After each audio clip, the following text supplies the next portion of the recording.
खबर का मतलब ब्रेकिंग न्यूज नहीं, 24 घंटे का न्यूज चैनल फोकस न्यूज।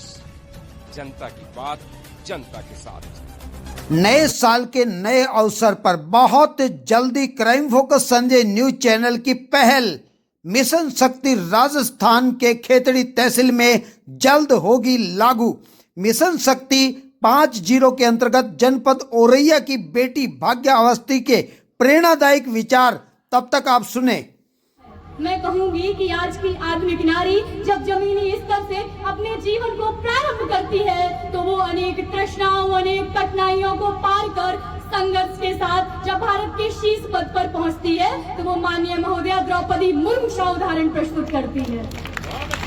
आज की नारी जब राजनीति में उतरती है, जब अपने देश का प्रतिनिधित्व करती है तो विदेशों में जाकर वो अपने देश का संचालन सरोजिनी नायडू बनकर करती है।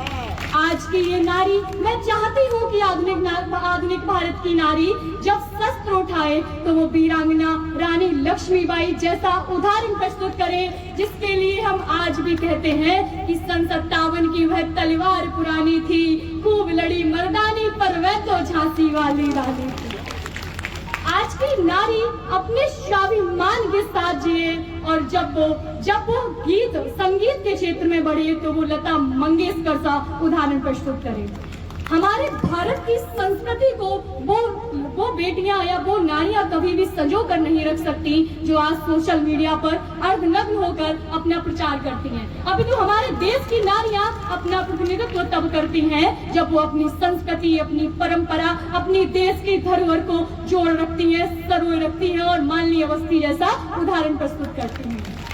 आज की आधुनिक नारी यदि प्रेम में पड़ती भी है तो वो प्रेम में पड़कर आत्महत्या जैसे कदमों को कभी भी ना उठाए, अभी तो वो प्रेम में जाती है और उसे कहीं ना कहीं धोखा मिलता है तो वो आधुनिक भारत की मीरा महादेवी वर्मा सा उदाहरण प्रस्तुत कर सकती है।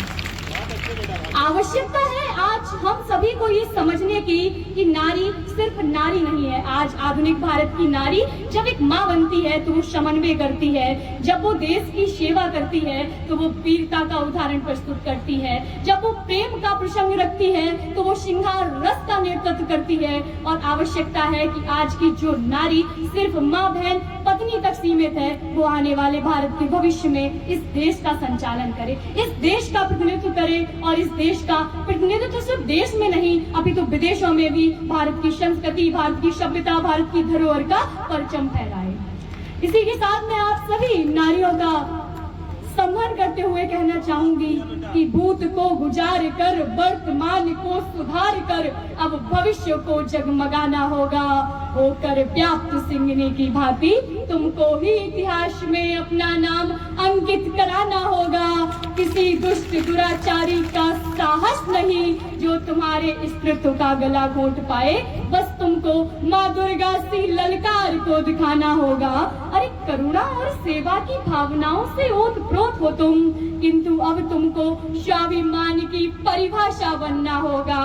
वीर और वीरांगनाओं की वंशजा हो तुम, वीर और वीरांगनाओं की वंशजा हो तुम। अब तुमको भी रणभूमि में कौशल दिखाना होगा और अपनी इन चूड़ियों को अपना हथियार बनाना होगा। माँ भारती की आन को और महान बनाना होगा, माँ भारती की आन को और महान बनाना होगा। आने वाले भावी भविष्य में जब हम 2047 तक विकसित भारत, विकसित उत्तर प्रदेश का लक्ष्य पूर्ण करने वाले हैं, तब आवश्यकता है कि इस क्षेत्र में हर वर्ग, फिर वो पुरुष वर्ग हो, महिला वर्ग हो या युवा वर्ग हो, अपना योगदान देकर इस महायज्ञ में अपनी आहुति दे और इस आहुति को देकर विश्व में भारत का परचम विकसित भारत के रूप में फैलाए। बहुत बढ़िया बेटा, बहुत बहुत आभार।